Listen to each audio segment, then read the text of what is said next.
professional. I was just somebody who loved her husband and did her best for him. And this is what it led me to. It's very odd indeed. But thank you. It's very pleasurable.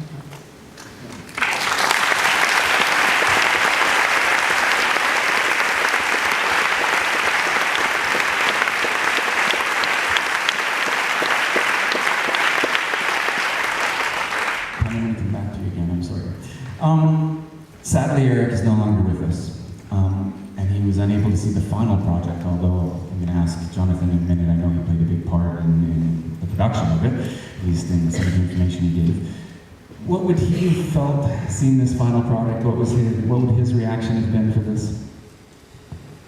Well, I can only say that Eric was very pleased that the film was being made, and he trusted the producers and the whole team to make his story and the message of his story as well as could possibly be.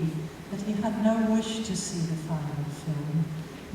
He was afraid that the film would be so good that it would make him remember too much of what he had tried to come to terms with. I find that it's very sad that he's not here. He should be, but he wouldn't wish to be. So. Thank you very much. I'm going to come to you now, Johnathan. Was it then, so you had this pressure of, it's a autobiographical story. Was that ever a challenge for you as a director to be authentic, to tell the true story? Well, I think even though the film is based on Eric's book, it was very much a case of also getting to know Eric and Patti and basing the film on that relationship as that developed.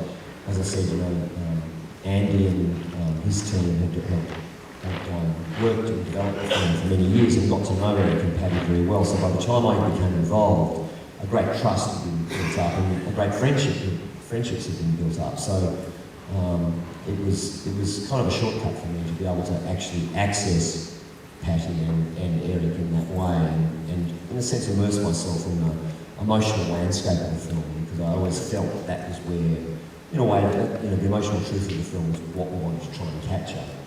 I think Patti understood fairly early on that we could never put everything into the story because it's a whole life, but our aim is to capture the emotional truth and the essence of Eric and her story.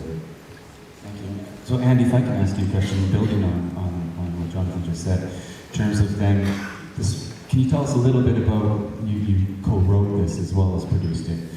Can you tell us a little bit about that friendship and maybe some of the stories, and how involved was Eric in this process? What do you remember best from your time with Eric when you were writing this screenplay?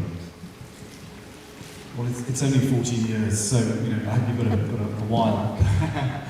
I mean, I think the thing that, from a writing point of view, was most fascinating was that when we first met them, the story was still very fresh.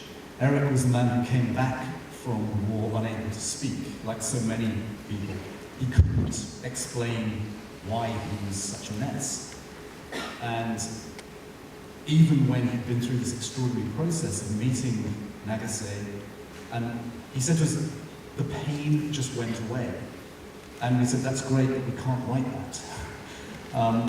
And I don't think he yet understood how he had made that sort of progress from truly wanting to kill this man to finding the grace to forgive him. And we had, I think, the immense privilege of working with Eric and Patti to try and make sense of that. And what we tried to do really in the third act of this film was to play out physically what Eric experienced in his head. And being very frank, we didn't stop until Eric and Patti read the screenplay and gave us their blessing that, if you like, this is what it felt like. So that was really the challenge, was to try and make a film that you could stand there with Patti by your side at the end and have a feeling that it was the right thing to do. It's an amazing honour. Fantastic. I'm going to ask maybe both of you in terms of making this film.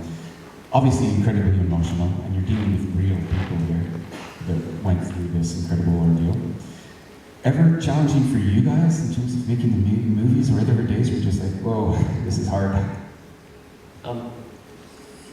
Yes and no. I mean, in a way, you become so embroiled in the drama of it and the practicalities of actually making it. But I've never worked on anything where everyone, from both cast and crew, was so acutely aware of wanting to do, in a sense, donate good work to this project, because I think it just spoke to everyone in a way that everyone could identify with. And I think the idea of forgiveness and the idea of reconciliation was, without trying to preach a message, because I don't think, films are at their best when they do that. They're better when dramatically you in a sense, immerse that message within the texture of the film. But certainly there are always difficult days, but not really to do with the material, although, shooting things like the waterboarding and what have you, which, is sort of a frightening thing. And in many ways it was our intention to show as little as possible with that. But when Jeremy Irvine was able to do it so effectively, we kind of slightly changed course and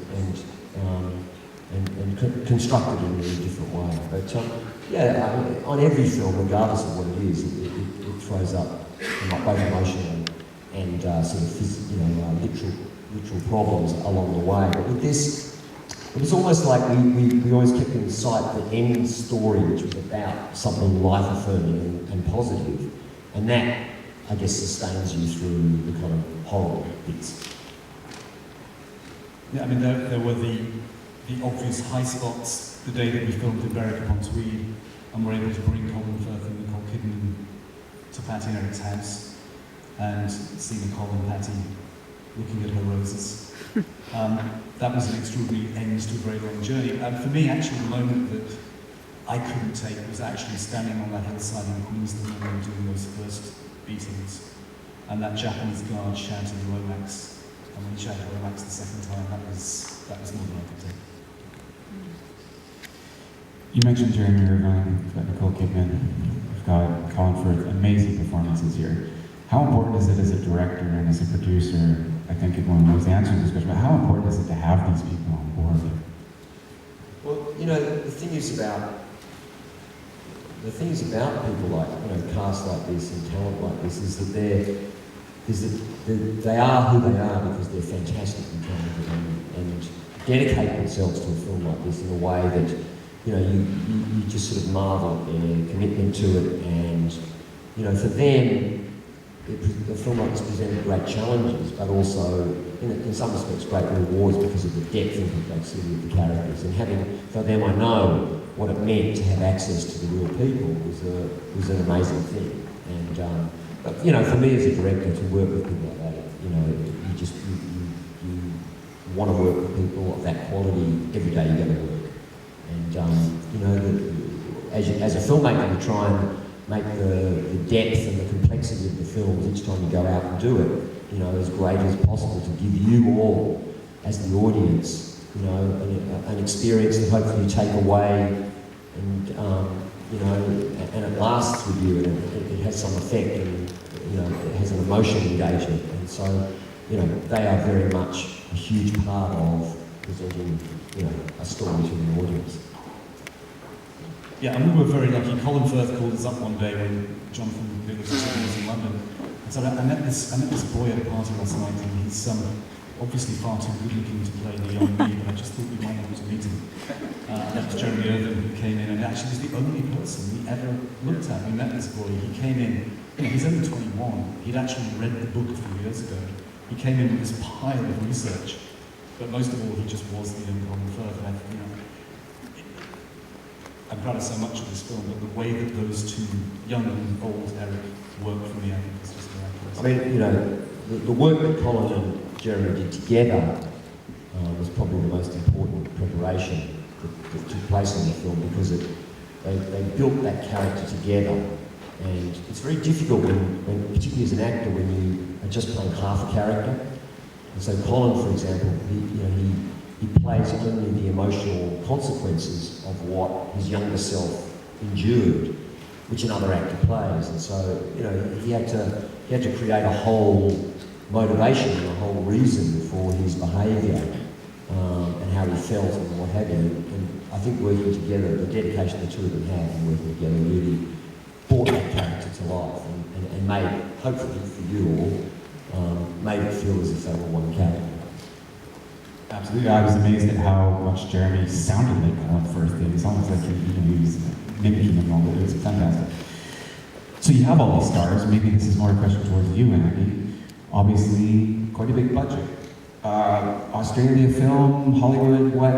How hard is it to finance this film? It's quite easy, really.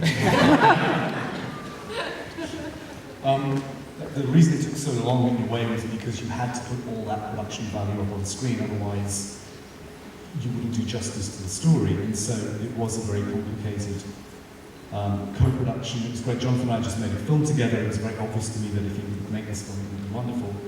But we put together a very complicated Australian, UK co-production, pre-sold it all over the place, brought in the Australian tax deal, the British tax deal, and then had to make sense of it. But I mean, the question, the people who took the real risk were Silver. So I think the question is for clarity as to why should that